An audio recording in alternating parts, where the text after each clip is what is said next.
Welcome back to another episode of A Shot of Weeb. This is episode 33. Definitely, this is not our second take doing this. Oh no, second take. So many. Yeah. As always, I am your host, the Seaweed Ambassador, and I am joined by my co-host, the Epic Wob. That's me. I'm the dumb one. I need to stop calling myself that. I'm like over here making fun of myself. I'm making your job easy. Yeah, but if you're dumb, does that make me dumber? Oh, I hope so. That'd be nice. Oh no, what did I just open that? I opened a can of worms that I shouldn't have. Oh boy. This week was my choice, I believe. No. Yes? Wait, yes. Yeah, this week was my choice. And for this, I decided to go with Paradise Kiss. And there's a lot to talk about. It's going to be an interesting episode, for sure. Definitely, because we both have opinions, I think. I think this is the first one that we've gone into recording having talked about our thoughts about the show. Like, we know where each other stands on the show, essentially. And, like, I think this is the first time that's happened without us, like, guessing the other person's thing, you know? Yeah, because we usually try to go in as blind to each other's thoughts as possible. Yeah, we don't really discuss the show outside, but we did this one, and that will be made apparent why shortly. But before we do that, we've got our tradition that we've got to uphold. We have our shots, except neither of us are doing shots today. No. And I know you have made a fancy drink this time, so I'm gonna do mine first because this is a good old classic. Arnold Palmer Spiked. Please sponsor us, Arnold Palmer. Jeez, dude. Dude, I want that free Arnold Palmer. That's all I need. I don't even need money from them. I just want them to give me free Arnold Palmer. Hey, it's a business expense. Yeah. Exactly. On the other hand, people who have been listening know that I've been suffering through a bottle of really, really awful Smirnoff vodka that I bought because it was on sale. And I am still trying to work through that, but I'm having mercy on myself for 1 week. So oh, the glass is all wet. It's sweating. Half the ice is melted because we took so long getting started. Yeah, we did take a while, but... From the, over there on my brand new bookshelf, as I proceed to point to the wrong part of the camera, whatever, the World of Warcraft official cookbook, I have mixed myself a fresh glass of Dwarven cherry grog, as I nearly spilled that, because I can't hold a glass level. This is the better looking of the two glasses, so it's the one I'm going to show off. I have a second one for the second half, and I absolutely brutalized the lime wheel on that one by accident. So... Yeah.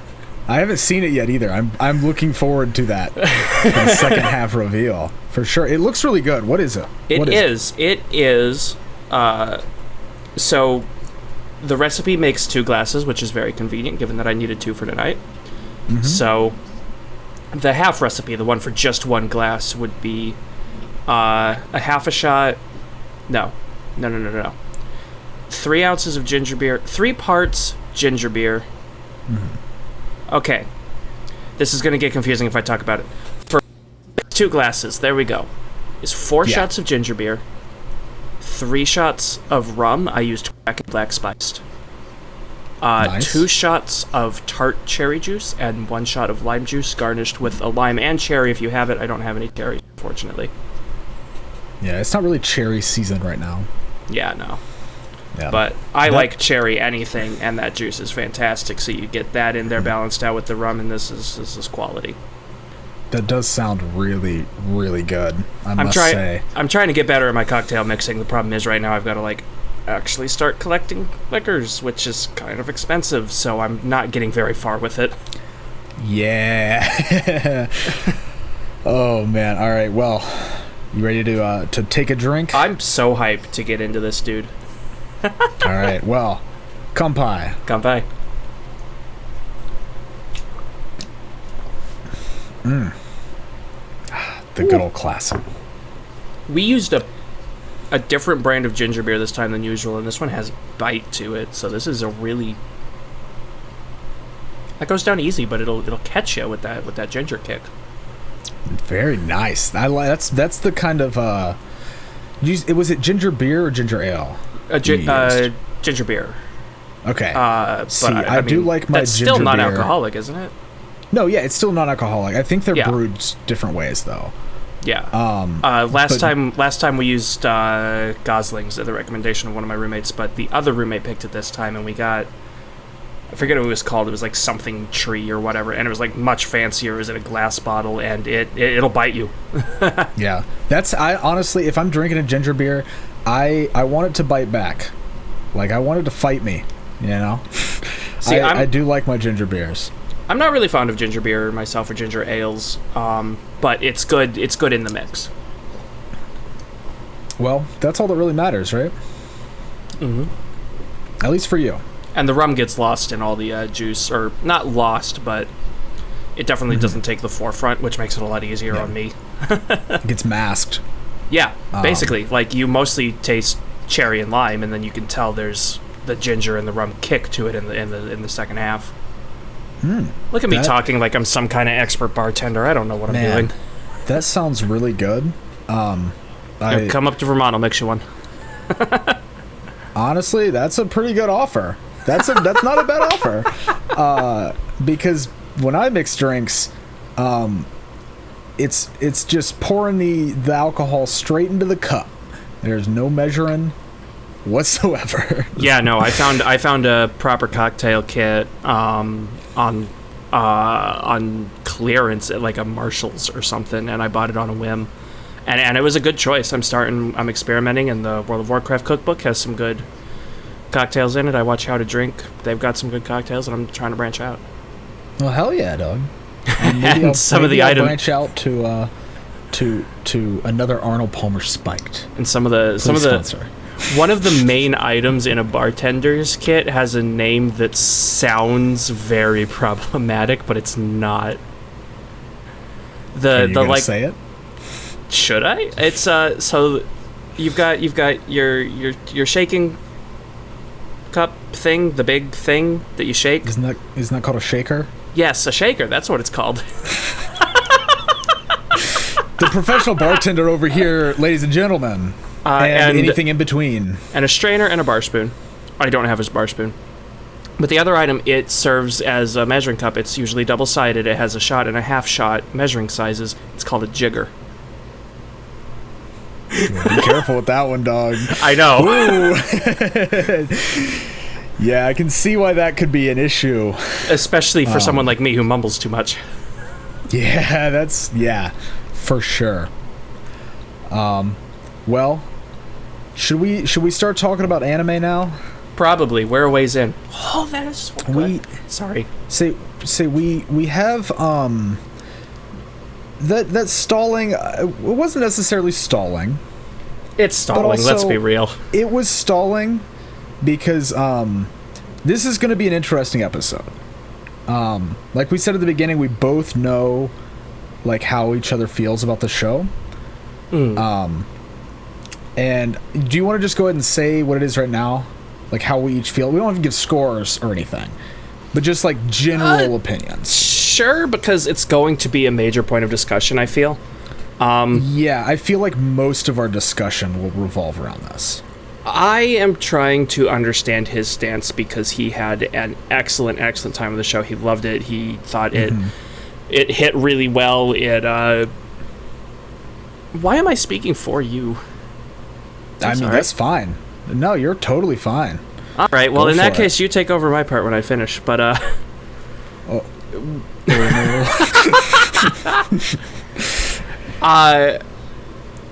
long story short, he really liked the show, and I didn't really get it. Like, I can tell there's probably a good show here. Everyone I've seen seems to like it. You liked it. The reviews for it are generally really good. But I just don't get the appeal, I guess. Yeah. Like, we're kind of in the same boat as we were last week. Except not... I feel like it's less extreme in a way. Because even though last week, like, you could see the potential that the show had. Yeah. It was, like... I feel like we disagreed so hard on things, whereas, right, I don't know if you necessarily disagree with me. It's more of a, like, help me understand. I think so. Because, like, last episode, it took a little bit of wrangling to get there, but, like, I figured out and understand what the specific issue I have with the show is. I see what the area of problem was that made me dislike last week. Yeah. This week, I'm not really sure what it is. I think the best I can say is that it just didn't really hit, and I don't know why. Yeah.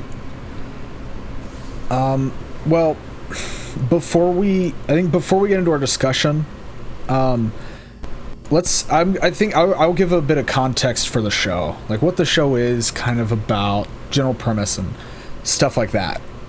And you can hop in whenever you want. Okay. Does that work? Yeah. All right. So, Paradise Kiss, it's an anime. It came out in 2005, which will become relevant for me later on. But the major thing is that it's based on a manga written by Ai Yazawa. She is the author of Nana, which I recently watched and absolutely adored. We will probably never get to it on this podcast because it is 47 episodes. Oh, good gravy. Yeah, no, that ain't happening.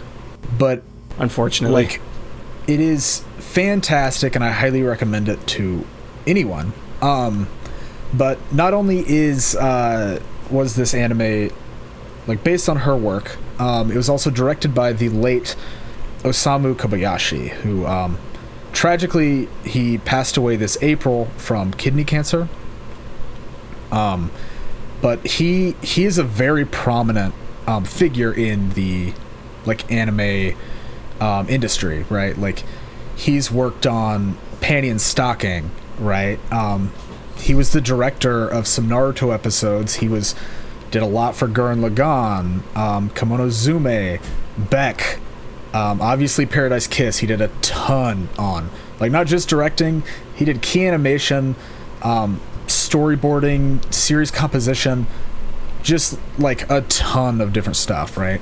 And so he's a pretty important figure in that. So there's that along with the show as well. But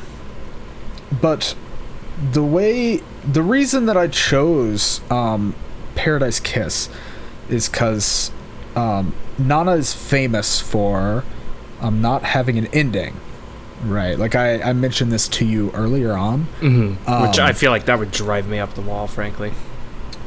I thought it would too. The manga is on hiatus, and it has been for a long time. But the anime is over. It quote unquote ended, right? But there's so many threads left open, and it's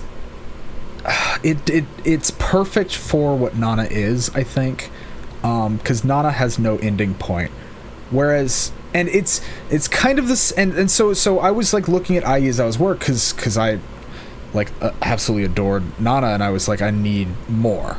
I need more Yazawa. And I saw that Paradise Kiss the manga was finished, and the anime was 12 episodes, and I was like, and I was talking to Shabes, and I was like, hey, because we had watched it in his server, and I was like, is this like a complete adaptation kind of deal? Like, is it like it's done? And yeah, it was done. I mean, I believe I need to check this real quick. Yeah, the manga is only 5 volumes. It's 48 chapters, so it's pretty short. And so yeah, you can imagine it would be adapted into the 12 episodes. Yeah. Can I ask a dumb question? What's the usual, like, I don't know if there is a standard, the approximate like conversion rate of chapters to an episode usually? It kind of depends, I feel.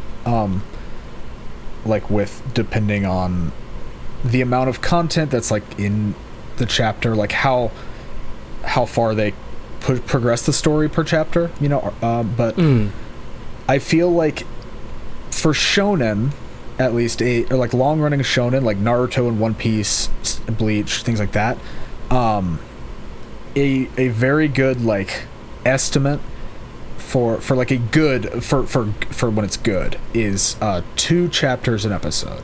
Okay. Right. Okay. And so I haven't read any of Ai Yazawa's works yet. I definitely will be. Well, I certainly haven't. Yeah, I know you don't know how to read, so. But yeah, so I was very excited. I watched the first episode, and then some stuff came up, and I never got around to watching anymore. So I was like, let's watch it for the podcast. I was like, the first episode was great. I honestly, I really did think this is another one too, but I thought more so this time that you would vibe with it. So I did think that the character designs would throw you off, which I think they did. They did at first, but like I came to terms with it. I mean, honestly, not to brag, but I'm getting better at dealing with weird art styles to the point that honestly, I really ought to retry Devilman, because that's why I never finished Crybaby, was because I hated the way it looked. No promises, but like I'm starting to get more Next open week to it. On a shot of weed. No, I know, I'm kidding. Yeah, no, I'm very glad, because that was honestly when we started this podcast. One of my goals was to try to like broaden your horizons, I guess. Yeah, because I mean that was one of the principles, was that like I'd seen like a sixth of the shows you had.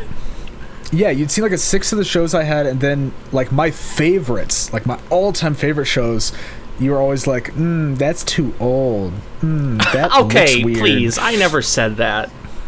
I'm pretty sure you've said that on the podcast. I mean, I've said stuff looks weird. Like, I mean, I will playfully make fun of things for being old. Like Ashita no Joe didn't age well. Parts of it, yes. Arguably, other parts did age very well. But I mean, I've still watched some like older stuff. I mean, we did an episode on Zambot. Oh yeah, I know. No, like, yeah, a lot of your older anime comments are more in fun. Just gonna make fun of it anyway. Yeah, exactly. Let's say, but I knew art style was like a big thing for you. Yeah, by the end of it, there was only one character that I actually couldn't stand the way I look. I do not like the way Miyako looks at all. It's the pink-haired girl. Miwako? Yeah, it's fuck it's you, closer dude. to pronounce to Miyako. Fuck you. I think it's more just like the her lips make me uncomfortable. That's the long and short of it. I never liked it when anime gave like too much focus to that, and that's like very prominent on her. Okay. That's... I'm not going to say that's fair, because she is my favorite character. Oh, no. But I'll let it slide. But the other thing about this show, too, is not only does it have the classic Ai Yazawa character designs, they also go, like... It's, like, super cartoony. Yeah. They're not chibi, necessarily.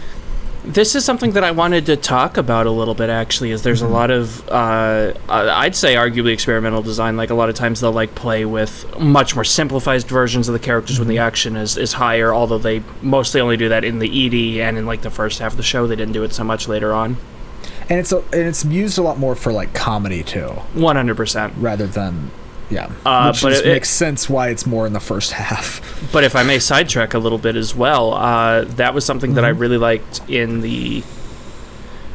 this show, and the reason I use the word experimental is because in the opening sequence of the first episode, and then as like the commercial breaks and stuff, and then for like a tiny bit at the beginning of each episode, they like to do kind of fusions between animated things and still real world images. Yeah. And it was strange, and it didn't like tie into the rest of it per se, or the in between the commercial break bits did, because like they'd have like George's car revving, stuff like that, or a guitar strumming, and those tie in with the characters. But the beginning sequences where there's just like a monster walking around the city or a frog hopping across a car or something, that doesn't really tie in. It's this contrast, it's this fusion of styles that I'm just kind of like, I kind of dig it. I like what you're fidgeting with here. I don't know why it's here, but I like it. See, I really like. I was kind of like calling it like almost art house, right? I don't use that term because I'm not super familiar with what it entails.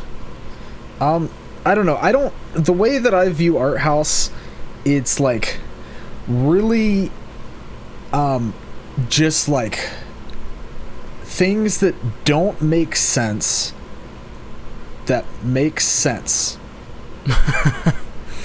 That was the worst description I could have possibly given. Actually, no, you're kind of vibing off of what one of my initial descriptors was that I didn't write it down. I wound up changing away from it. Is that a lot of this show felt artsy, which I will fully admit, as dumb as this sounds, I don't really do well with that. If things get too abstract, I get confused and then I end up just going, this is weird, I don't get it. And that's the long and short of it. And there were bits of the show where it starts to get like that, like in those intro sections that I was like, okay, yeah, I don't know why it's here, but it's cool, but why? Yeah, like that, and then like the transitions, like the scene transitions with like either the creepy stuffed animals or the flowers that do the slide transition. Yeah, what's up with that? I mean, the flowers, I guess, kind of makes sense because like I feel like that fits. Actually, no, I don't know what that's about, actually. There's not much significant symbolism with the flowers except, like, the roses in, like, an episode, and then I don't even know what the stuffed critters are. Yeah. The way that I kind of saw... oh, man, I'm trying to like, encapsulate this as best as possible, because... I don't think it's obvious yet to you, the listener, but this show really affected me, and like so much so, like I did almost cry at episode 3 and 4, and I don't know why. It was like I wasn't like sad or anything. It was just like an overwhelming of emotion, I guess, right? And the kind of general premise of the show, which we still haven't said, we're great at this whole thing. But the main character, Yukari Hayasaka, is your regular high school girl. She goes to cram school, studies for all her tests, is home in time for curfew, and then one day, as she's going to cram school, she gets attacked by a man with safety pins in his face. Oh, dude, his design is really interesting, but the safety pin in his lip makes me so uncomfortable. I love Arashi's design. I was this close actually to putting a safety pin in my nose piercing for the episode. I would have turned your camera off. I did decide against it because if I poked myself, that would hurt. So yeah, I didn't do that. And if I put it in my ear, obviously you can't see it. So, but I loved his design. It's very punk. And it's very much like Nana, like it's that there's definitely like a direct correlation between those two. I really like the way they got his hair styled, where it just sort of like spikes upward. It's not like spiky hair per se. It looks it reminded me kind of like what's the bird? Not parakeet. Is it cockatoo something? Where it just sort of like swoops up. Yep. Yeah. That's it. I was trying to think of like what it reminded me of, and that's it. Yeah, it's definitely like a cockatoo's hair, or a cockatoo's like head feathers. They don't have hair. Head feathers. They don't have hair. I can't remember what the head feathers are called right now. But crest. Yeah, so she gets like kind of ambushed by him, and he wants her to be a model, and he takes her to the studio, and we meet the rest of the main after cast. She runs into another one of the guy's friends, passes out, and they carry her there. Yes, that's true. Yeah, this entire premise is creepy. Like, it is a little bit. Yes, because it's also there's something here. It's not as prevalent here as it was in Nana, but there is this kind of theme of balancing relationships, like to like how much is too much for like an unhealthy relationship, and like what's the balance to keep a healthy relationship, because not every relationship is all sunshine and roses, like because that is one of the things that I did pick up on, because like after they bring her back to the studio, the next episode has their like leader, quote unquote, George, and she's trying to get him involved in too, and he gets kind of stalkery, which also kind of creeped me out. He's George is a weird dude, and yeah, but like so is the entire cast really, even Hayasaka to an extent, but like because you've got like because I feel like Yazawa really played into the not in a bad way, but like she kind of played into that stereotype of the like art majors, right? Like like when you've got like your, like the art majors, like all the stereotypes for them, I really don't. Oh, okay. Well, it's like they're just like weird. There's like I've hung out with creme majors. Is that close enough? That's basically the same thing. Yeah, and so, but like also they like really care about what they do, and very passionate. Very passionate about in this show about the dress largely. That's like the crux of the show, is they spend most of it making this one singular dress that's basically a graduation project, because they are they're all fashion industry workers. I don't know the term for that, because George is a designer, Isabella puts it on, like makes the patterns, and then Arashi and Miyako, they both sew and actually like create the pieces. And then Hayasaka is the model. Yeah. Essentially. Yeah. Spoilers, she becomes the model. I think it's pretty obvious she was going to do it. But, yeah, so that's kind of like the whole premise. And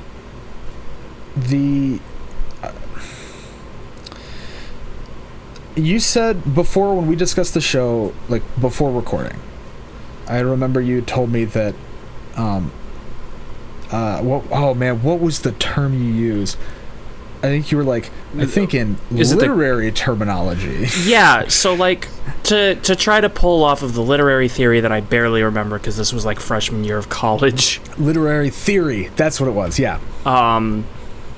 There's the main types of story are like man versus self, man versus man, man versus nature, and man versus something. There's a fourth one. I think it's like supernatural or something. I don't quite remember. Yeah, because man versus supernatural, and then also there's like you put that in like a grid, so like the top four. I'm trying to remember, because like you can put it on a grid, and like each row is like man. So you got man versus man. It's like you've got the columns and the rows. I'll put an image on screen. Yeah, even I'm a little lost. I don't remember being a grid. I just remember the 4. Yeah, I think I took more literary classes than you did just because of my major. Wait, didn't we have the same major? No. I'm a communications major. Oh, right. You're one of those comms people. Yeah. I think my favorite thing in college was I was friends with a comms major, Seaweed here, and I remember there were multiple times where I was like, wait, you're a comms major? What do you even do? and every time I was just like, I don't know.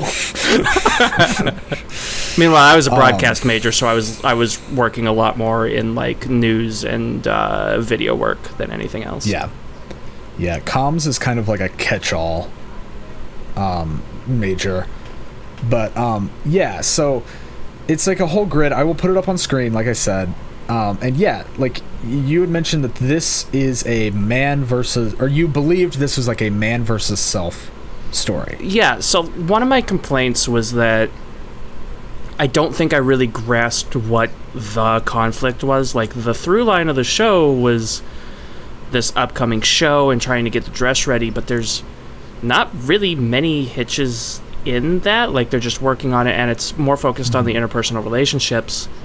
But even then, the conflicts didn't seem major beyond, frankly, George being a bit of an asshole. That's like the long and short of it that I picked up on, is that Yukari and George's relationship is not healthy. And so I think that may be what the conflict is supposed to be, is like seeing George develop as he starts to legitimately fall for someone, I guess, and Yukari, like, I don't know, rising up against her insecurity to like actually pursue modeling when her family is trying to like push her into college. And then like a B plot, I guess, would be Miyaka's and Arashi's relationship is kind of rocky, but also not the main focus. I suppose that just is the conflict, is it's supposed to be more of a character study of how the cast's relationships interact between each other. But yeah, I don't think it really hit me. Like, I guess that's what it is, but I'm not super invested. Like, I disliked George, so, yeah, it's cool seeing him become more and more of a decent human, but it didn't pull me in, I guess. I think I've gotten to the point where I understand what the driving force of the show is, but it didn't hook me, and I feel a little bit bad about that, because everything I've seen about this show, people seem to love it for what it is, and it just didn't do it for me.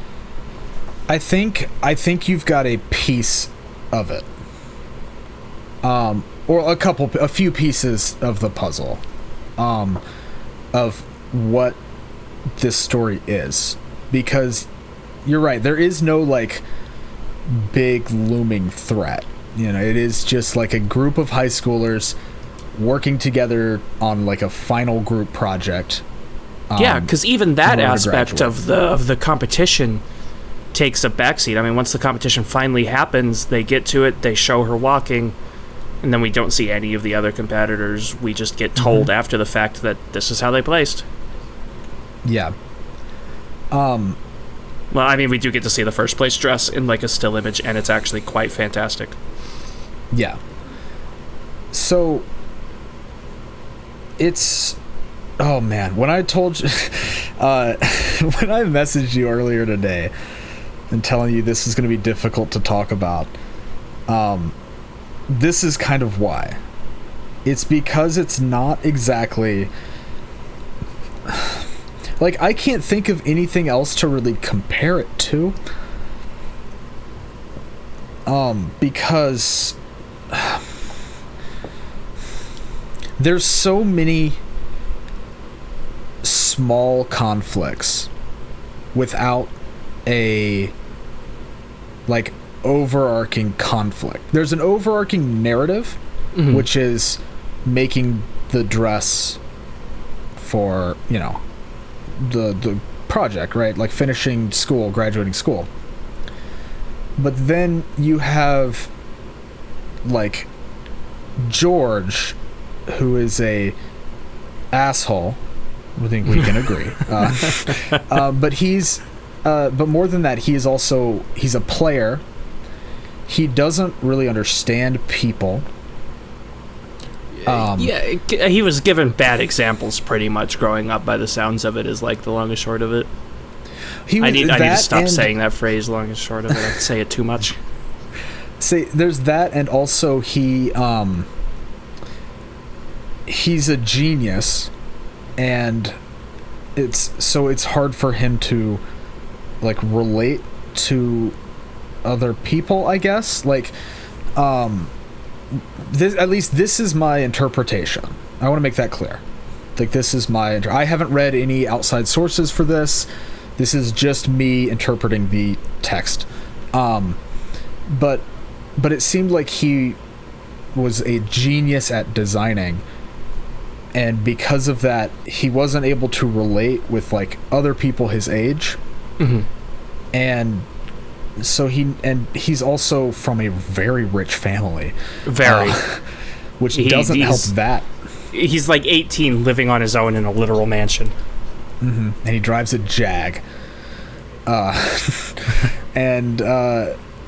So he's got all of these like social problems dealing with people, and so he's kind of created this persona to help himself fit in, and also he uses designing as an escape, right? To like, that's his own little world, and he doesn't have to worry about all these outside things.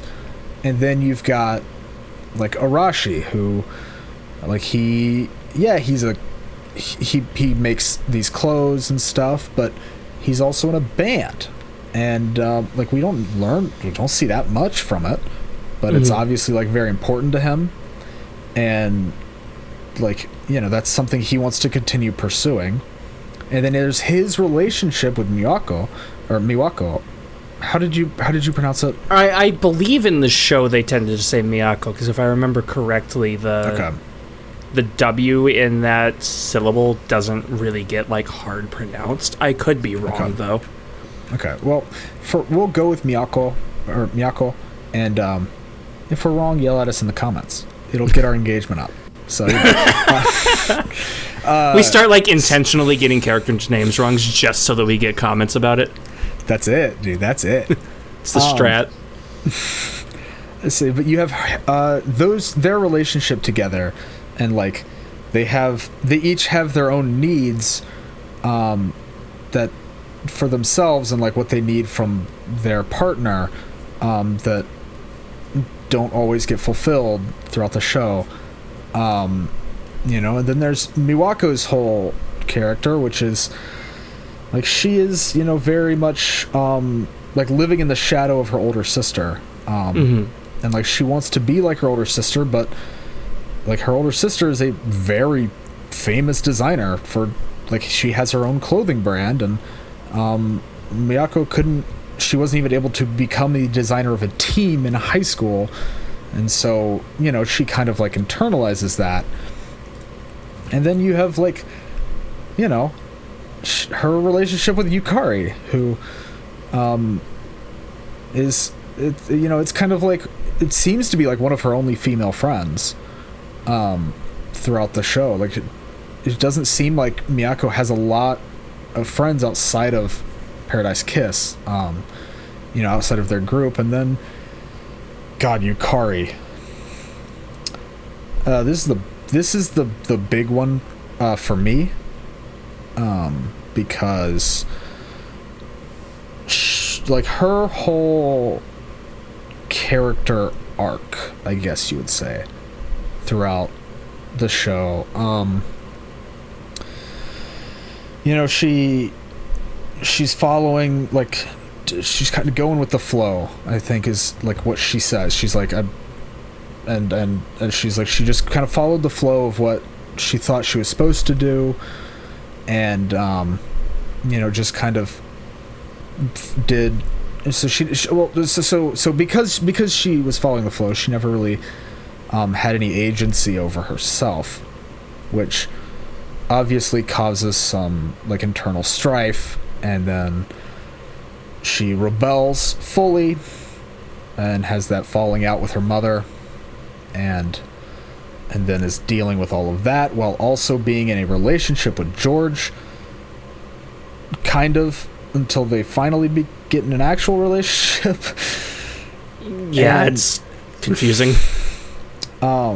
So it's all of these really small things that throughout the show build up and build on each other, and it's like a reflection of it's like a reflection of like real life, because I mean relationships are difficult, and dealing with them is, especially when they're as extreme as some of these are, for Yukari to just jump in, you know, and it's messy, doesn't make sense sometimes, and then trying to, while also dealing with that, trying to figure out your role and like your purpose in life, I guess. Yeah, it really, while a lot of the characters are over exaggerated, as because they are, you know,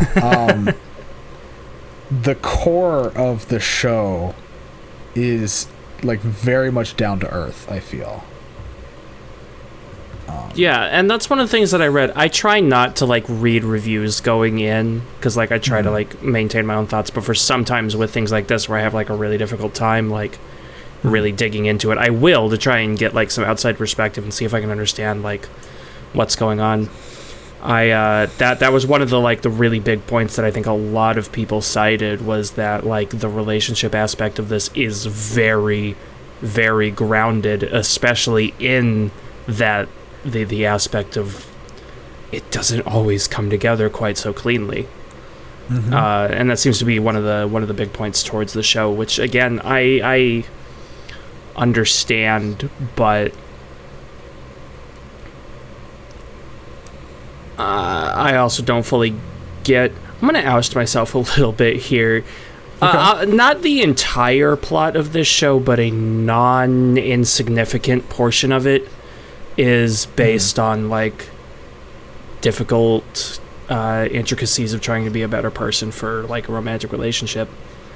I don't have much people experience, so a lot of this doesn't really resonate, because I sit in my room and play World of Warcraft. That's like the so like I've not been through a lot of the like difficulties that this might be supposed to be able to like play off of. I mean, I also don't know that that's like common experience, but I feel like that's at least something. I'm kind of rambling here. I might be missing the point. I don't even know if that's what they're going for. No. I think you're I think you're doing great. Like that sounded. Keep it up. Your confusion is good content. I'm sorry. That sounded very condescending. It wasn't meant to be, because this is kind of why I said this was going to be a difficult one to cover, because it's so complicated in the minute ways. Like broad picture, this is the easiest thing ever. They're making a dress. a girl meets a group of fashion students. They ask her to model. She's like, I don't know.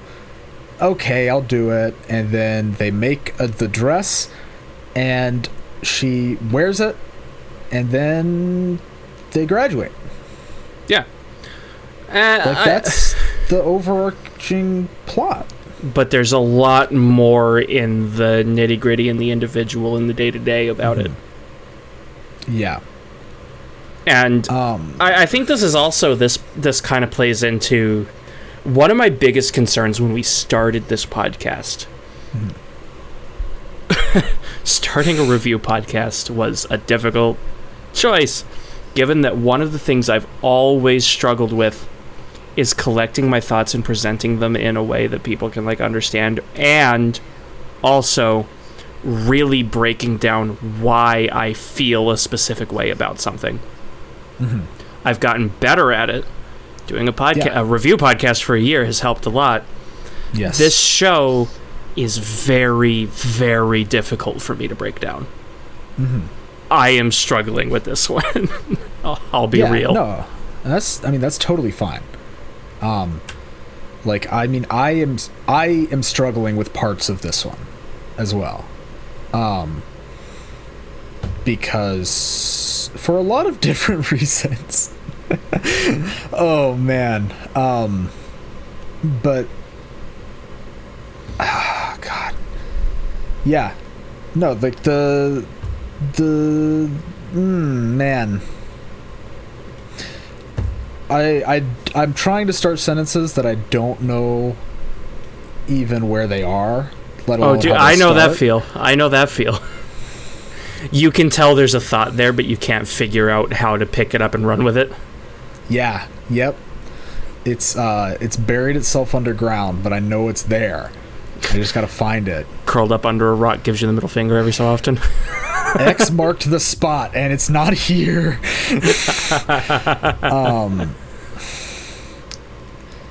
Yeah. So. Okay. How about this? I know, going into it, like in our discussion before, I know I keep referencing that, our discussion beforehand. We didn't have like that big of a discussion beforehand. It was more like a 15-minute touch base, like, hey, Yeah. I don't know what the fuck's going on. And I was like, hey, this is where I'm at. Just, like, that's basically what it was, yeah. I know you said that you wanted to kind of, like, pick my brain about why I liked the show so much. Did you have any, like, specifics? Of course I didn't. I know that's... I know, okay, well, like, is there any... It's like... I suppose if I were to try to wrangle a question together, if the main arc is the dress, but that's not really the focus is on the relationships, what part about, let's say specifically Yukari and George's relationship, because that seems to be the major focus, what part of their relationship is, I guess, such a draw that it is compelling enough that everyone says the drama is so good? What am I missing? What am I not understanding that makes that such a powerful story? I think for me, George and Yukari's relationship it's so fucking complex. Right? Like, not only do you have this asshole player, but then you have this you have this virgin introvert, right?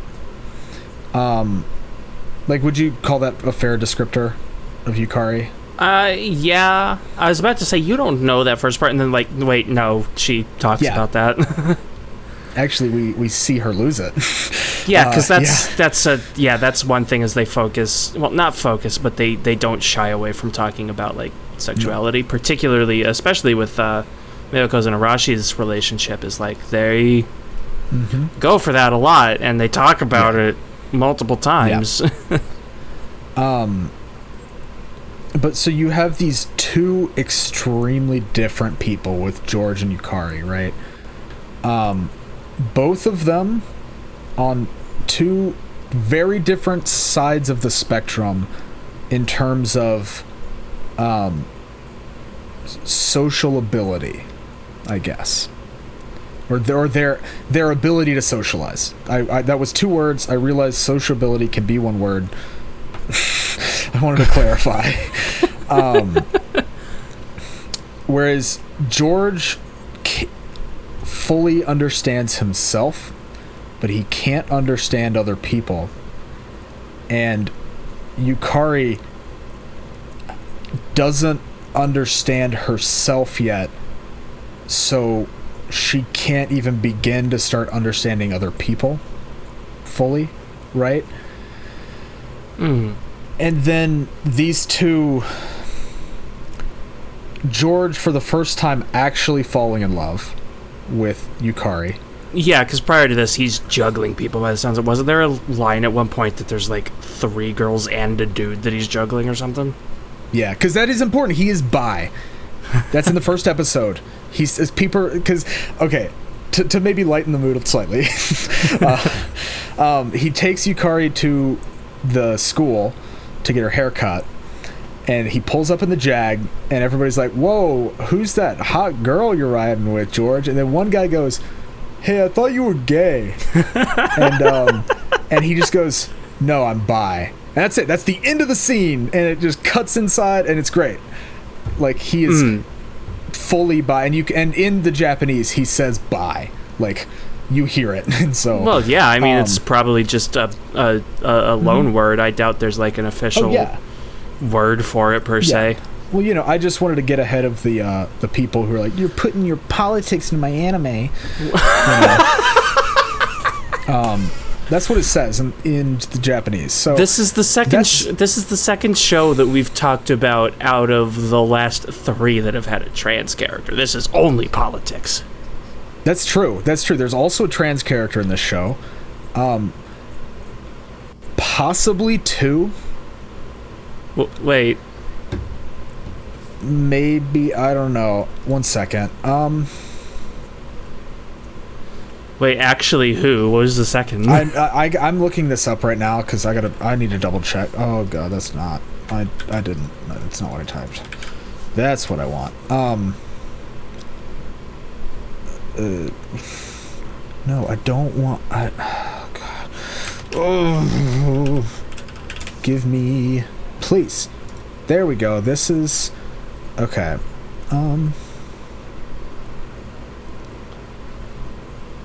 This is the bit where we stay very quiet and confuse all of our audio listeners.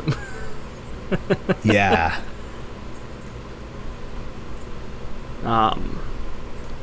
But yeah, no, that's obviously this isn't all politics. The existence of people isn't politics. I just wanted to get ahead of the meme. Oh, for sure. Yeah. Never mind. Yeah, it is just the one character, Isabella. Mm-hmm. And yeah, she is trans, and we get her. We see like her backstory and like how she realized and everything. It's really great. Yeah. It was a wholesome scene because George is just like his like childhood friend was like, I don't like these clothes. I wish I could wear a dress, but I can't because I am a boy. And then George is like, I made you a dress. And he's like, I can't. And he's like, yeah, you can. And they're like, oh, I can. yeah. Because she's kind of just like, well, no, it wouldn't look good at me. And then George is like, no, I made it to fit you. Because Isabella grew up super rich as well. Yeah. So they're in like the official scene, and they've got to look presentable and all the rigmarole. Mm-hmm. Yep. But yeah. So to go back to your question. Sorry. No. That's fine. I was the one who initially took the to your question. You pointed off to the side of the question, and then I grabbed it and ran with it. Yeah. But while he's trying to figure out if he actually likes her, you know, he's being kind of distant. Her being Yukari, I assume? No, him, George is being distant, like when he's trying to figure out at the beginning if he actually likes her or not, you know, because he's kind of like, well, you know, you can't, I'm not gonna like hang out with a girl that just makes excuses all the time. Get your shit and leave, you know. And Yukari's trying to figure out who she is and step out of the flow that she's like been in all of her life, and all of that is coming together at the same time And all of their changes, like, some of them are helpful that they are together, and some are not at all.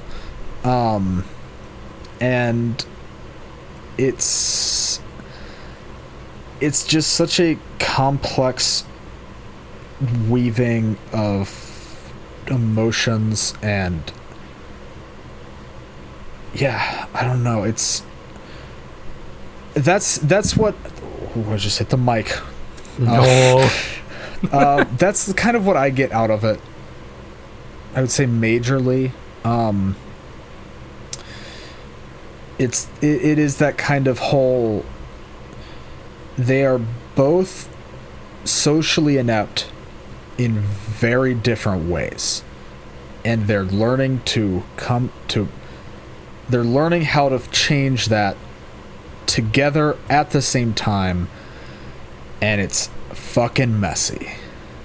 It definitely, because that was one of my concerns, like, with Yukari, is she is around a lot of bad influence. Like, George, at least in the first half, is very not healthy for her to be around, and her relationship with her mother is also very, very concerning.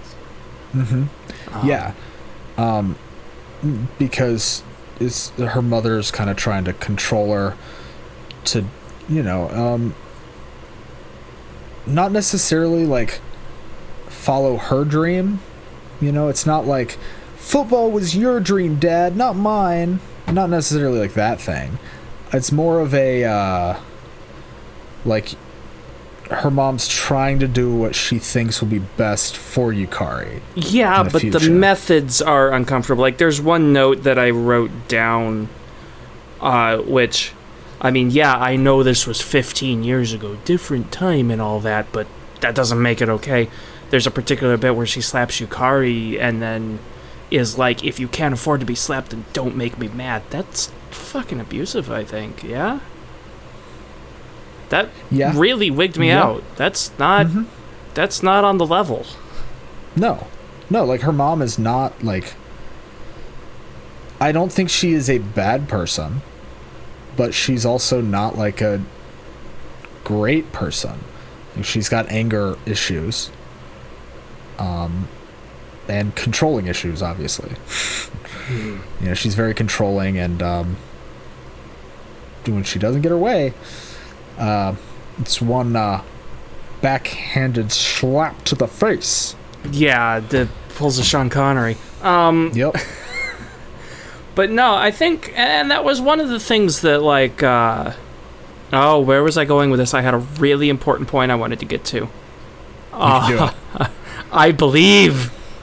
That's one of the bits that actually did resonate with me, is there's one bit where George and Yukari are talking.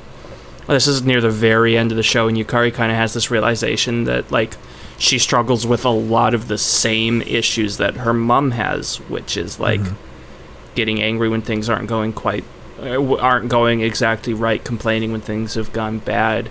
And that hits kind of hard to home. I don't think my dad watches these, but if he does, I apologize in advance. There are aspects of my dad that I, like, saw growing up that I now make, like, a very personal goal of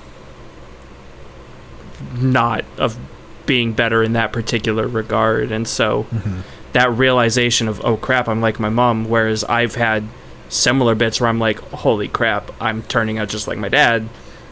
That's a bit of a shock that you don't really want to feel. Yeah. No, like, see, and that's not one of the ones that really, like, resonated with me as much. Not like not like my parents are, like, fucking perfect or anything, but, like, I didn't deal with those kind of issues as much as some of, like, the other things. One of which I will save for the second half, because that will be a larger discussion. And we are almost out of time for the first half. Yeah, I've been looking for a good opportunity to call the break, actually. But before we go on break, I will say this one thing, and I hope this is able to maybe not answer your question, but like help you wrap your head around it slightly.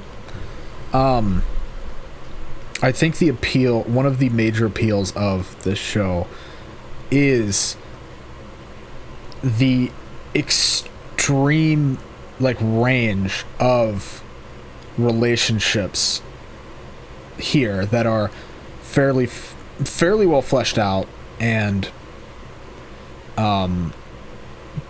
not just like a black and white toxic and healthy.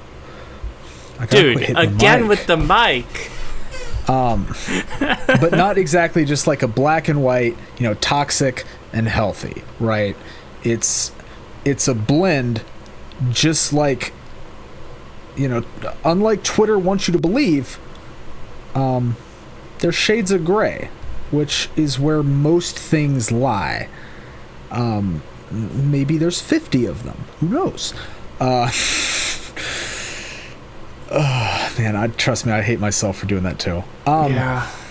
But, I think that's one of the major appeals of the show, is that I think no matter who you are, and like you can relate to at least one of these characters, right? Like even you, like, you were like, I didn't really get the show and everything. You were still like, this thing with her mom, like I can see, I understand that, I think that's one of the really powerful things about Paradise Kiss. And yeah, I think is that there's a lot of like room for accessibility. There's enough of a range within the character cast that most people can find something that they can relate to. Is that what I'm picking up? Yeah, pretty much. And so it's not necessarily just like George and Yukari's relationship, or like Arashi and Miyako, because neither of those were like the major thing for me. And I think we'll leave a little teaser when we go on our mid-break. If that works for you. I mean, I need to make a run, so I'm okay calling the break. Dude, I can't believe you're talking about pissing on the podcast. Shut up. All right. Well, put us in the break shortly. Welcome back to the second half of A Shot of Weeb, episode 30. 3. Paradise Kiss. We spent the whole first half rambling. Pretty much. We've not talked much about the story, but there's also not much story, so... And we're going to continue to ramble more. Yeah, I think rambling is the key for this episode. Did you have a particular point you were wanting to hop back in on? I think there was something you were still waiting to say when we called it. Yeah, I will, but we have something to do first. Oh, right. Our not shot. Yeah, we got to take our drinks. By the way, this won't work for our audio viewers. This is just going to be for YouTube. But I teased you with how bad the second lime slice in my grog wound up. So for reference, I mean, it's now soaked in cherry, but like the first lime wedge looks nice and even, except for where it was actually on the glass. Okay. Yeah, pretty solid. Yeah. Allow me to show you and any of our viewers on YouTube, because we also upload on YouTube where you can see a video feed. Look at how bad this other lime slice went. What did you do to that? It's... I tried to get it on the edge of the glass, and instead of, like, splitting and sitting on there comfortably, it just kind of compressed in and then tore up. Oh, it's really bad. It is very bad. I had half of mine just to grab the first lime wedge again, put it on there, and pretend it's a new one. Nah. But I'm sure it still tastes good. Oh, so certainly. All right. Well, kanpai. Kanpai. Oh man. I've said it once and I'll say it again. Arnold Palmer, please sponsor us. I love your drink. between the rum and the ginger beer, this has just enough bite going back, but not enough to be off-putting. I dig it so much. Nice. It's also like super simple. Like I need to learn more complex mixes, but honestly, for such an easy mix, this comes out really well. Yeah, I mean, as long as it tastes good, you know.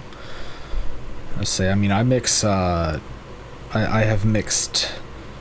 What was it? Lime vodka with regular Arnold Palmer, and it's pretty good. Pretty good, gotta say. There's. I'd have to go get the book for the other one. Remember, this is the World of Warcraft cookbook. There's another mixed drink that I really, really want to make. It's called Kungaloosh. I love the name. It's so stupid. But it's like vodka and Midori, I think, primarily, with a couple other fruit juices, and it sounds really, really good. Hell yeah. All right. Well, are you ready to get heavy, I guess? Because that's what this half is going to be.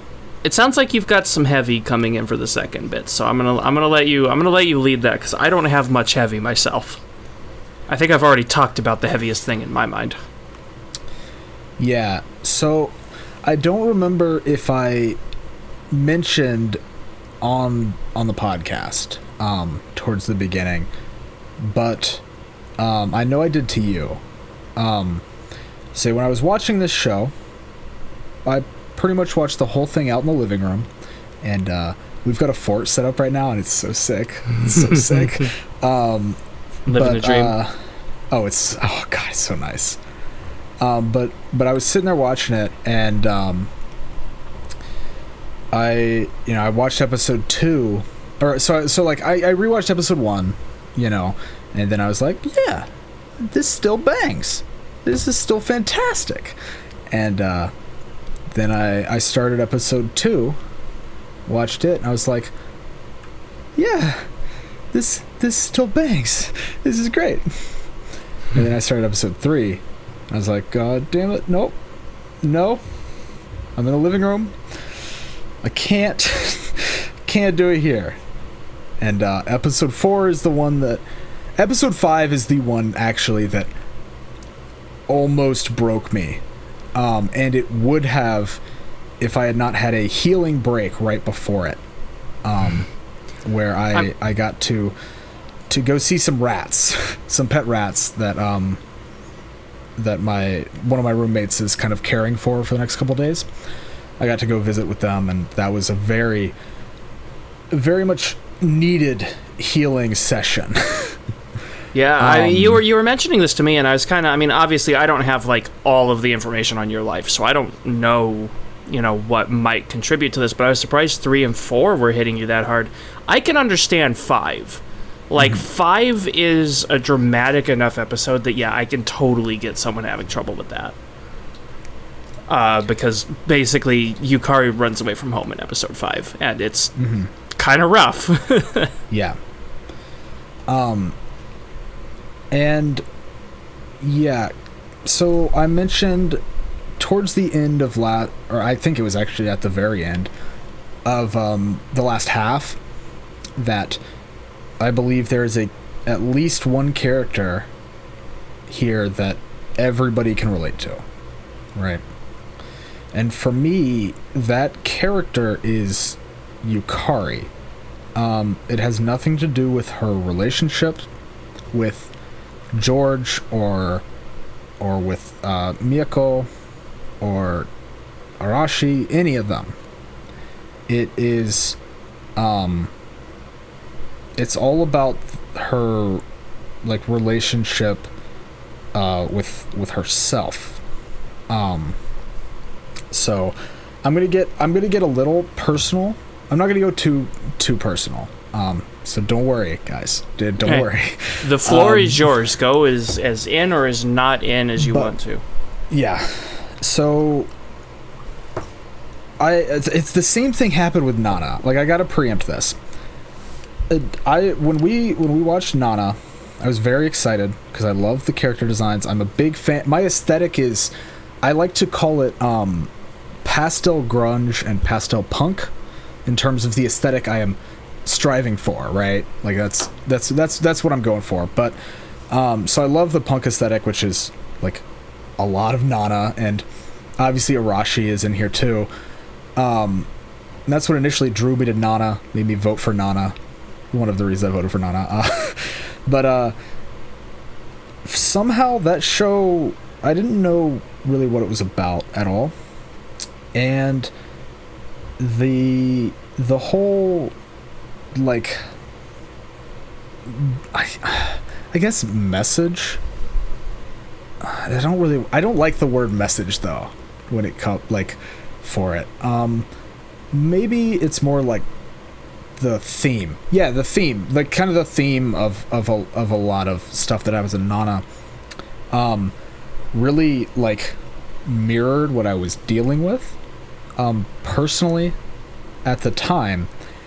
And I was like, damn, okay, that's great. That's great. And so I was like, no way can another one do it to me. And it wouldn't have if I had watched the whole show when I initially started it, or it wouldn't have as much, right? But Yukari's personal character arc is about kind of like, we kind of mentioned this earlier, it's kind of like I just lost my train of thought. There we go, we got it back on the rails. We're good. But so it's kind of about her personal character arc is kind of about her finding like who she is outside of the outside influences, right? And so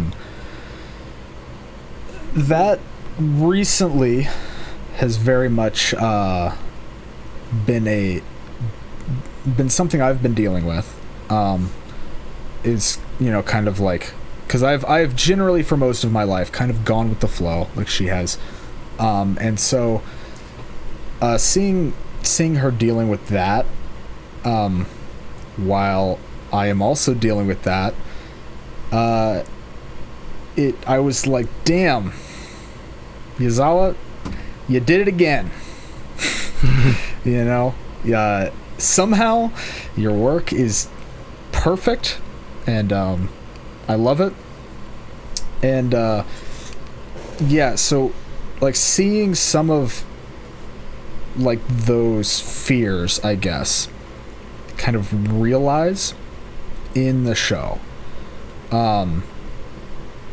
it kind of, it's weird, right? Because I'm trying to think the best way. I just slammed my funny bone into my desk. Oh, thank God. We needed some type of comedic relief.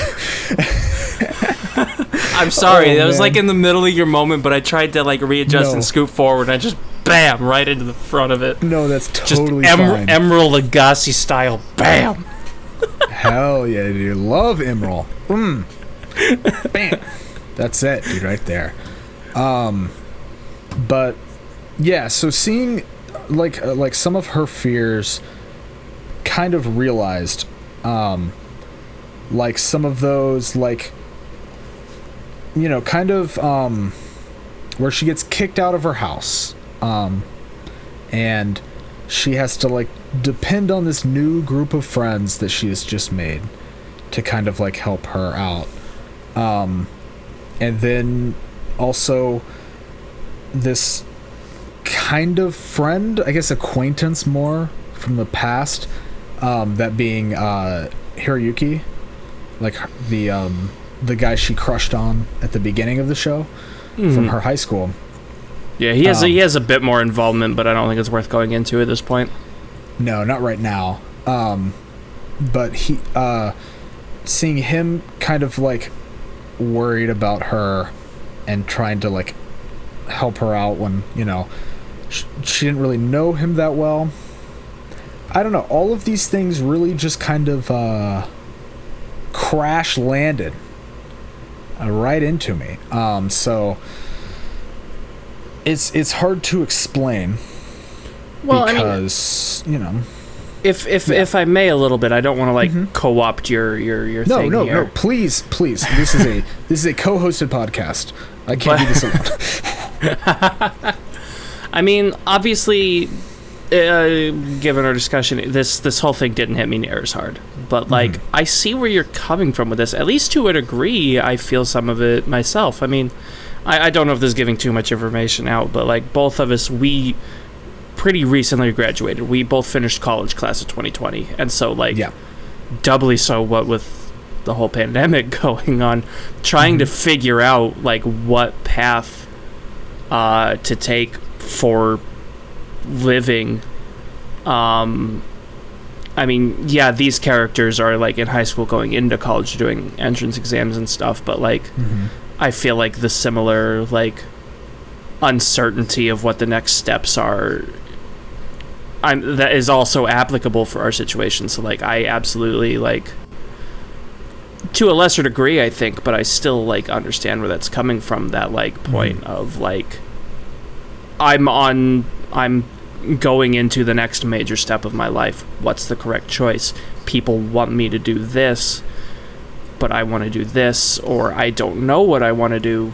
That's a big thing, and I do think, it didn't really like click with me too much, but that is a large part of Yukari's story, is like understanding her trying to figure out what she wants her next step to be, even if it's a very scary, shaky step that the most important people in her life aren't really on board with. Yeah, and it's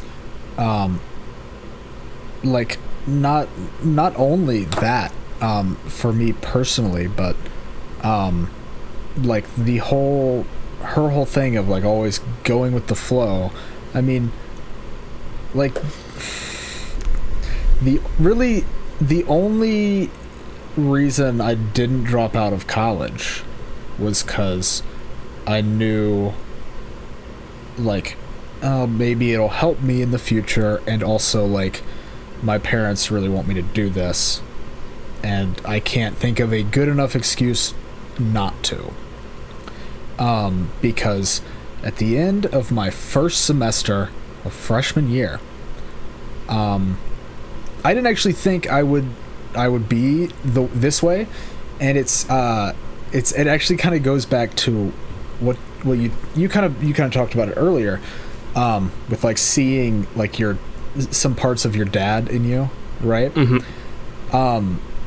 Like my dad he dropped out after the first semester of college. He was like, this is not for me, and he just like went into the workforce, right?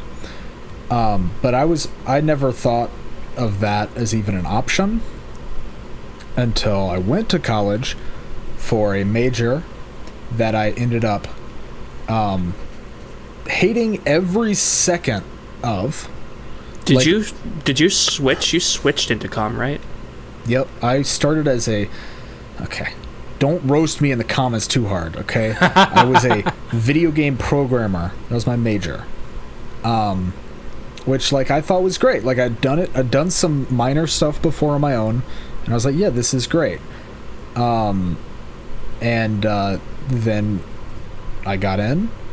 None of the programming classes were about games at all, and I was like, I don't want to learn how to make a fucking calculator. I'm gonna kill myself if I have to do this shit much longer. And so I switched my major, and I was honestly this close to moving down to South Carolina after that first year and going to a college here. I wouldn't have even met you at that point, dude. No, we wouldn't have met at all. That would have been wild. This podcast would not be a thing. And yeah. Was it sophomore or junior year that we met? Sophomore year. Yeah. Met through work. Yep. Met through the job I'm still doing now. Yeah, that you went back to. Well, yeah, I worked at the same job that we did, and then I got another job, and then I was like, wow, this sucks, and then came crawling back to my old boss. Yep. Just like the prodigal son. And, yeah, and so the only reason I didn't do that I didn't move down here then was, well, I've made some friends up here. Like, I guess I'll stay with them up here for a while. When I had friends down here already too, down in South Carolina, but I don't know. It was very much just a I'm just gonna keep on the same path. I'm not gonna rock the boat too much, kind of deal. Where I don't know if I would necessarily change it if I could, but there's that, like, what if kind of thing, Mm-hmm. if that makes sense. Because, like, especially when you go to college out of state and halfway across the country, and then your friends are also all in different states after you guys graduate, like, it's weird, Dude, like, I know you've experienced. I was gonna say, this as well. I'm in literally the same boat, and actually, if I may, that's part of why. I suppose that's another aspect I can relate to Yukari's situation, is because like, when I was going to college, like when I picked my college, there was so much turbulence with my family in regards to that decision, because basically there's a local college that's moderately respected, like one town away from where I grew up. That's where all of my grandparents went. That's where both of my parents went. That's where my cousin was attending the same year that I went. We both were class of 2020 as well. She's like a month older than me. And so when I, up-and-coming kid from southern end of Illinois, was just like, I'm moving to the frozen north, my family wasn't super excited about it, except for my dad. My dad was like, good, get out of this state. There's nothing here for you. But basically, a lot of my mom's side of the family was like, why are you going so far away? Because I'm not going to go into this part, but basically, like, they really, really wanted me to stick around because of reasons. Yeah. And then the other half of them that weren't upset with me moving to Vermont were upset with the major I chose, because I was trying to get into radio, which has since refocused into video. Yeah. I got the starving artist talk from my aunt, which is kind of hilarious, because my uncle, her husband, has since gone and gotten the same degree. That's awesome. So yeah, no, like, my entire mom's side of the family wanted me to go into medicine and stay local, and then I was like, I'm going half the country away to learn how to use Premiere. That's a bit of a scary step. Yeah, I didn't have as much of the family issues, because I don't know. I think my parents kind of always knew I was gone. Like, for college, they're like, I chose one school in state, and everything else was up north. And you mean you don't want to hang out down in Yeehaw land? I mean, I kind of went back, but but like, also, like, throughout pretty much all of high school, all of my close friends were online, and I would go drive to another state to visit them and hang out with them. And so I think my parents kind of always knew, like, yeah, you're not going to be, like, hanging around for, you're gonna be leaving that nest as soon as possible, which I think helped. But I also had that same kind of thing as Yukari, where she didn't really have any friends in high school, like, like really close friends or anything. Like, she had Hiroyuki and whatever, but and so, like, going to this other group, it wasn't like that big of a change. Like, the biggest change was now she had friends like to hang out with, which has kind of been a recent development for me as well. Just a consistent group of people that are kind of there to just hang out with whenever, you know. And yeah, it's, I don't know, it's a lot of stuff about her arc really just like a punch to the gut for me. And the biggest thing too, it was the last episode, which we haven't really talked about much. But before I mention that, I want to talk about this small portion from the second to last episode. Okay. There's a part where Yukari and George and I think it was Kaori were talking together. And Kaori is like the best, by the way. She's pretty cool. Could have had longer hair though, but anyways, she's a stoner. Did you notice her like backpack had stickers for hemp and peyote on it? Oh yeah. But they were kind of all having a discussion, if you will. But a lot of that scene was an almost still image of Yukari's face. And I could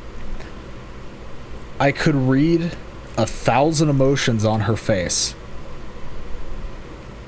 because the camera stayed on it, even though she wasn't talking. It didn't go to anybody else. Like, it didn't show Kaori talking or it was George mostly talking. a conversation between George and Kaori, but the focus was on Yukari and what she was feeling in that dialogue. Because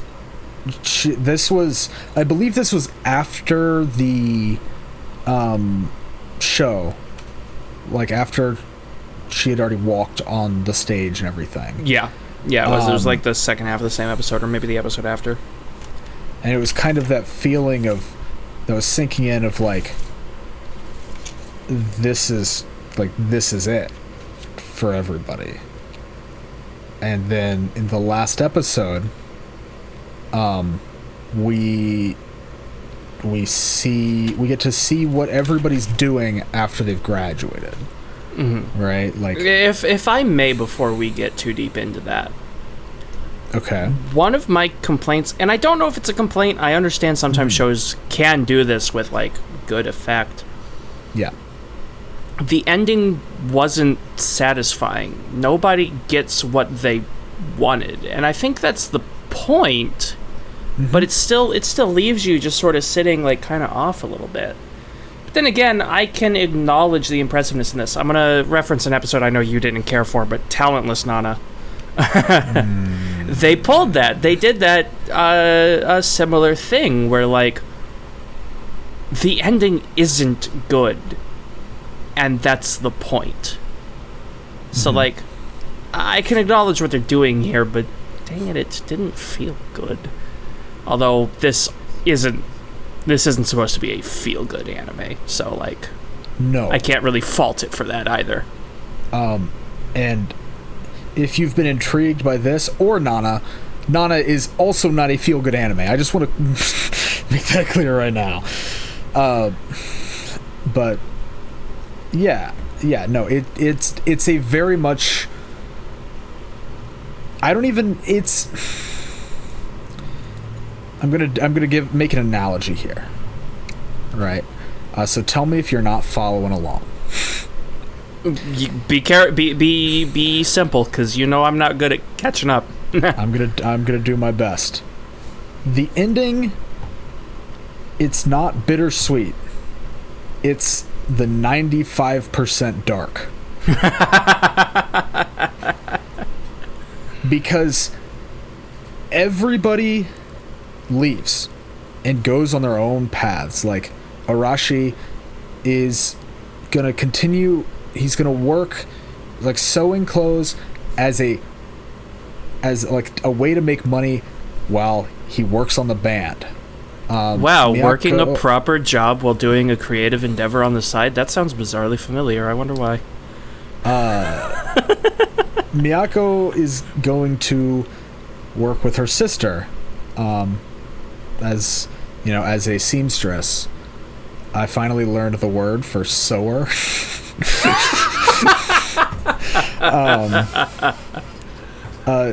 I'm proud of you. Thank you. George is going to London for college. Paris. Kaori was in London. George is going to Paris for college. I don't remember what Isabel's doing.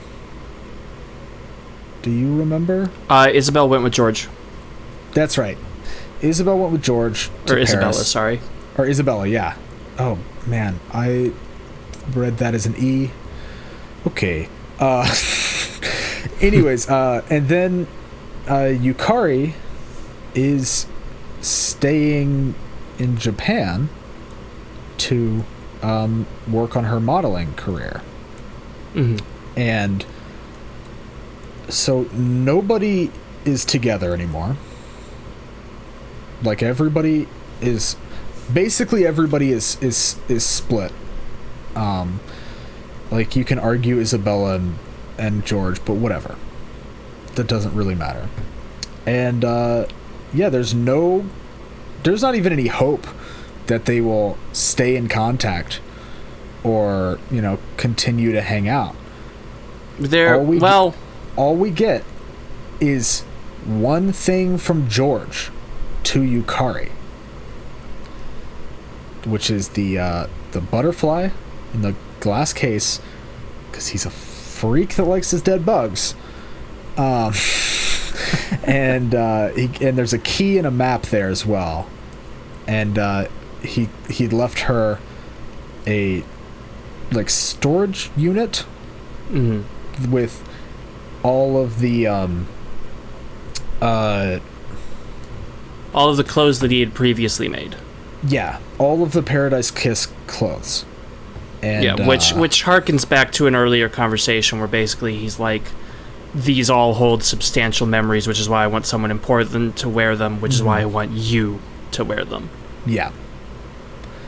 And then I think there's one last final scene after Yukari it's Yukari's wedding night. I don't think it's wedding night, but it's close. There's a 10-year time skip. Yeah. And Yukari is she's engaged, she's getting married soon, when she gets a letter from George, or a gift from George, which is tickets to a Broadway show. For her honeymoon. Yes. And the reason the tickets were sent to her was because George was the costume designer on this Broadway musical. And they had enough of an impact on each other, I guess, that he's still keeping her in mind and is like, hey, I've made it, come look at what I did. Yeah. And also enjoyed time with your husband. Yeah. And that's it.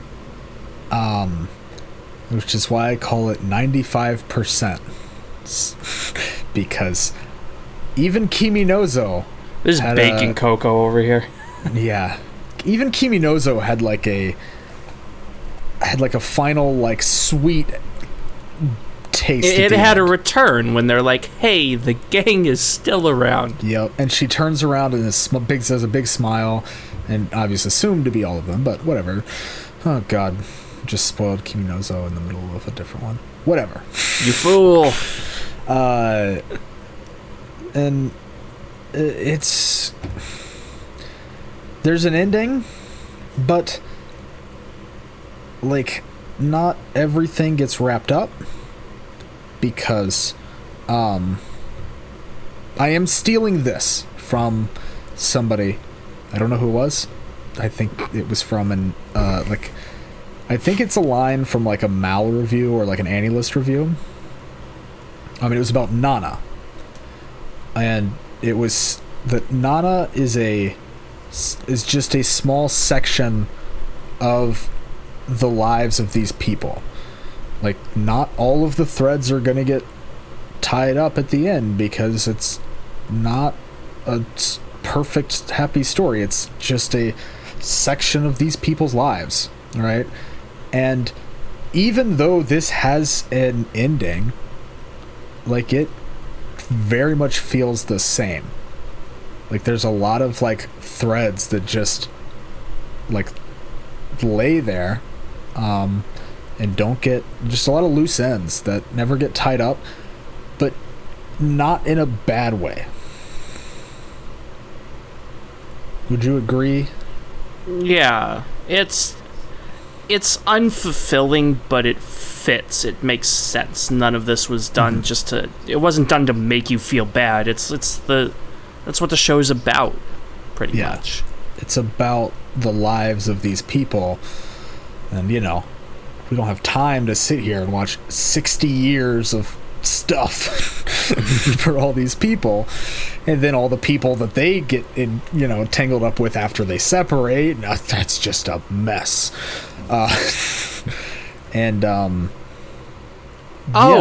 We actually, there's one more aspect to that final bit that we didn't really talk about.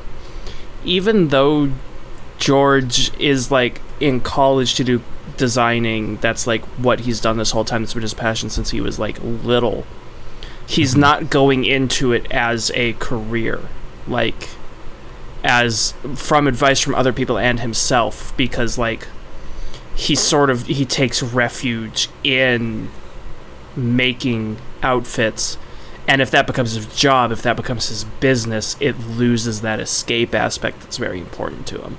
So he takes what he wants to do and sets it off to the side instead of making it his main thing, so that he doesn't ruin it for himself. And as such, also ends up dissolving Paracus. That's why the group didn't really stick together, was because they no longer had a common label to work under.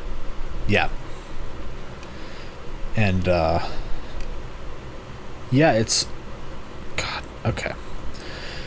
It's a lot.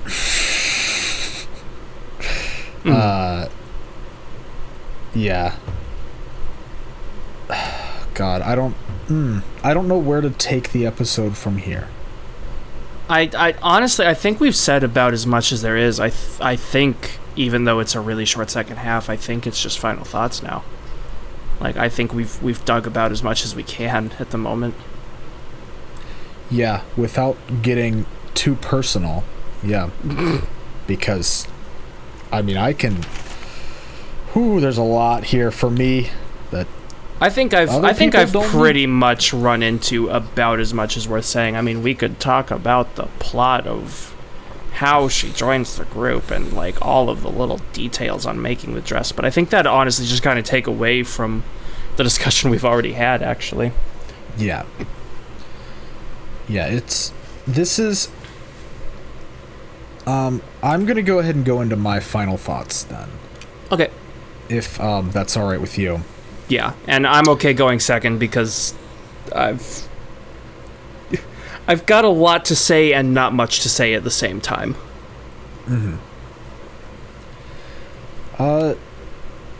This Paradise Kiss is so fucking good, but I know that it is not for everybody, and most people will probably not see it as highly as I do. Case in point, my co-host. But regardless, it's kind of like it's kind of like a sports anime that, instead of the focus being the sport, the sport is used to tell the story. Like, this anime and manga could have been about anything. It didn't need to be fashion. Like, this literally could have been about a group of, like, garbage truck workers. Like, as funny as ridiculous as that is, I mean, what would really change, like, they would still be the same characters. It's just kind of the topic that, or their interest. and it's kind of similar to like Ashitanojo in that way, where boxing isn't like the focus, it's the method to tell the story. It could have been a lot of different things, but it was boxing, and this was fashion, and it weaves. Yazawa was able to weave all of these very intricate stories and like characters and their lives and everything together, and tangle it all up, and then never untangle that knot, and then just find the ends and continue from there, kind of thing. And while it's pretty ridiculous a lot of the times, like with the absolute banger of an ED, which we didn't mention, but it is an absolute banger. All the music in the show is a banger. It is good music. The OP and the ED are both sick. I have some dumb things to say about the OP, but I don't think it's worth like derailing you here. Yeah, for sure. But like it gets a little wacky, but at the core of everything, it's as grounded as probably as you can get. And like I think it's a story that anybody can connect to in a multitude of different ways, whether that's as directly as I have, or if it's through more of some of like the smaller threads that like Weeb did, right? I think there's a lot of like opportunity here. There's a lot of heart to the show, and yeah, I mean, I think it's pretty obvious what I scored the show, with the high praise. It's not like I don't think, or it's not like I think it's like a perfect show, but to me this is a 10 out of 10, because my 10s are a very, there's quite a few of them, but it is a very like special like rank. Like your show could be technically perfect, and I love every aspect of it, but if it doesn't connect with me on a emotional level, then it's probably only going to be a 9. Like it's not going to make it to a 10. But if you can have bumpy spots like this show does in some places, and but goddamn. Okay, it's your turn, because it's your turn now, buddy. Well, I'm gonna polish off the last bit of this grog because I'm gonna need it. Yeah, I understand. I am in a bit of a tough spot with this one, frankly. As I've already mentioned, this show didn't hit home to me. Definitely not in the degree that it did for Seaweed, but also just generally, like, I didn't find myself gripped. I liked what was there with the characters, except George. But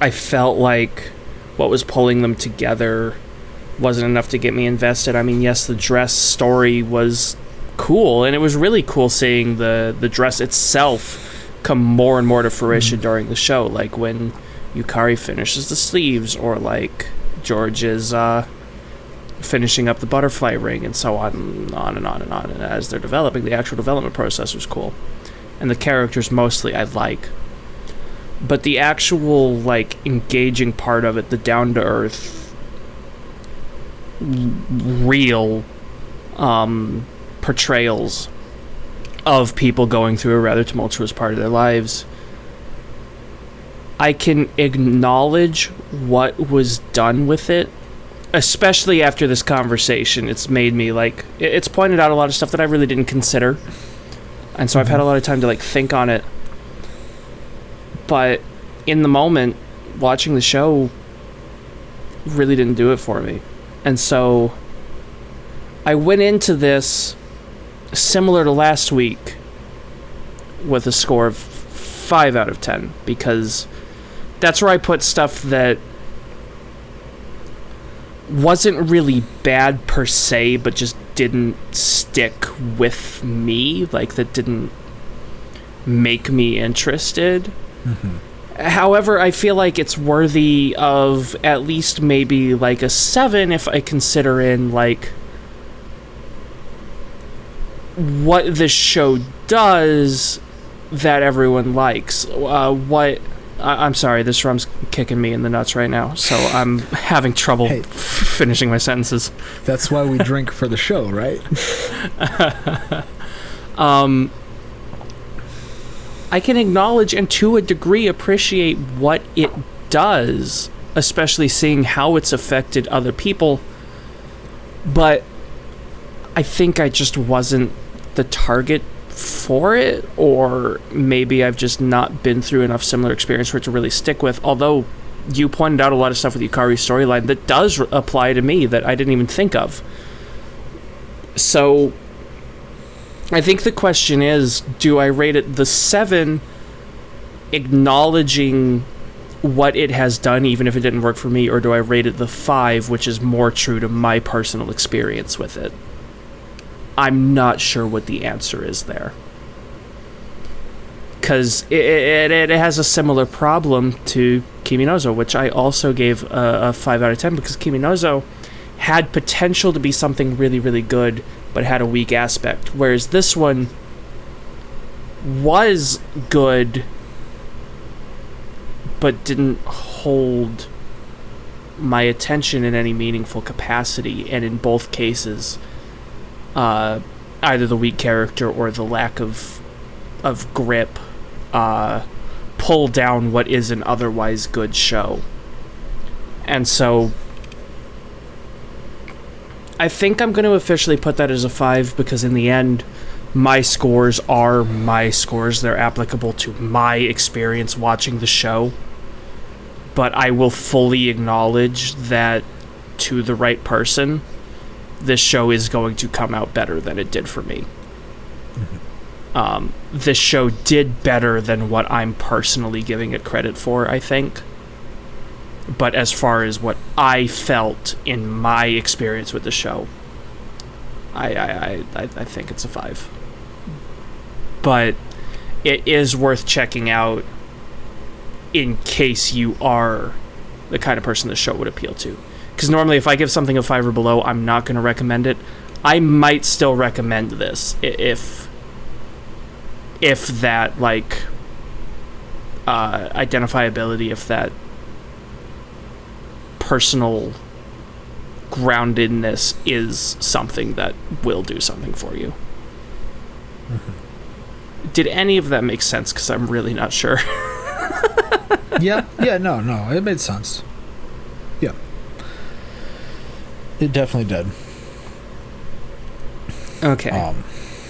So since I'm clearly struggling, should I take over the shill and next episode announcement? Here, I'll do the shill, and you do the next episode announcement. Okay. I'm going to concentrate on not letting my head fall off. Oh boy. Okay. Alrighty, so shill time. If you are watching us on YouTube, hi. But if you want to take us on the go, you can always listen to us. We're available on pretty much any platform you can listen to a podcast. And if you are listening to the audio only version, come say hi back to me on the YouTube version. I'm good. And where we show our beautiful faces, and you get to see some of the more visual comedy and the really fucked up lime this week. That it was bad. It was bad. It's really bad. If we do get a small kickback from the audio version through we have ads running, but you know don't make that the reason where you decide to go to, but if you feel so inclined, we also do have a donation button set up on our Anchor page, which will be linked down below. Obviously, no, we are fine. We're doing this for obligations. Fun. No obligations. But if you are so inclined and donate to us, just you can DM one of us, like the receipt of it, and we will shout your name out on the show if you would like that. Like, you don't have to do that either, though. And you can DM us both on Twitter. I am at SeaweedAMB. I mainly retweet really weird art and VTuber stuff. And, a lot of VTuber stuff. A lot, yeah. And Wob is over there on The Epic Wob. He mainly tweets podcast updates. But I've been attempting to be better about doing my own thing. Oh yeah, no, for sure. You've got some, like, you know, some anime opinions and other things as well. So I'm a bit of a boomer with Twitter, unfortunately. Yeah. But yeah, go follow both of us over there, and then go subscribe to my YouTube channel, Seaweed Ambassador. He might upload again eventually. I will. I promise. I will. Dude, I'm working on it. That roast was uncalled for. I'm sorry. It's fine. But yeah, go sub to me over there. Of course, sub. Oh God, I've already sub to our podcast, kind of. Anyways, sub to my YouTube channel. It doesn't exist. Arnold Palmer, please sponsor us. Shut up about the Arnie Parmy. And I think that'll do it for the shill segment. Super quick, very slow shill segment this week. So, I have just got off the tail end of watching 2 shows that really didn't hit, that really didn't land. So normally going into a My Choice episode in this situation, I'd pick something I've already seen that I really, really enjoy so that I can go in knowing full fucking well that I'm going to have a good time. But since I'm risking it for the biscuit today, I've picked one that I've not seen and therefore don't know that I will enjoy, but will be very surprised if I don't enjoy, because it's one that Seaweed's been telling me to watch for ages, which is not a good enough a sell on its own, but also a couple other people whose opinions I really value has told me it's amazing. Plus, I love the OP song. Next week for My Choice, we're watching Keep Your Hands Off Isaacin, which I've been meaning to get to for like a year now. It is very brave of you to let me almost have three episodes straight that are 10 out of 10s for me. Almost. Kimi no Zo is just barely not. So I appreciate that. Because that's very brave. Don't let me down with this one, please.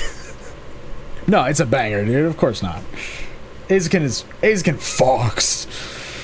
And if you don't like it, then it's going to be a lot more lighthearted episode next week. I promise.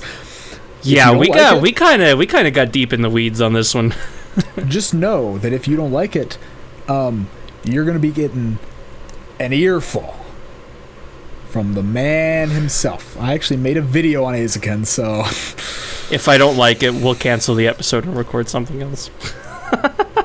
I'll do a fucking solo episode. 5-hour long Seaweed special. Isaacin solo. But either way. I'm taking recommendations to heart here because I want to watch something good, so please let this one be good.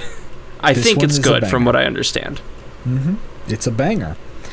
But I think that'll do it for this week, right? Yeah, I believe so. Part of me wants to say sorry for the heavier episode, but honestly, I think we could use this once in a blue moon. It also thank you for been bearing a with lot us. Heavier. Thank you for bearing with us though on like a different format though. Like we didn't walk through this show at all. This was all just like heavy theoretical. This is what Babylon could have been. Is just the like high thinky half of it. Maybe if Babylon had been decent at least. Yeah.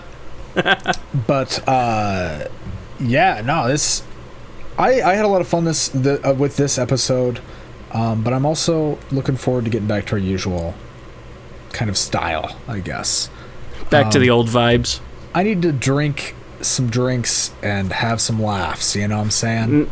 Oh, funny show? Got it. Next week, Pop Team Epic. Let's go. This just in, Seaweed is not going to be on the next episode. Sorry, guys. But with that being said, we will see you guys in the next episode of A Shot of Weeb. Yep, we'll be there for Isaac in 7 days. All right. Bye-bye. Bye.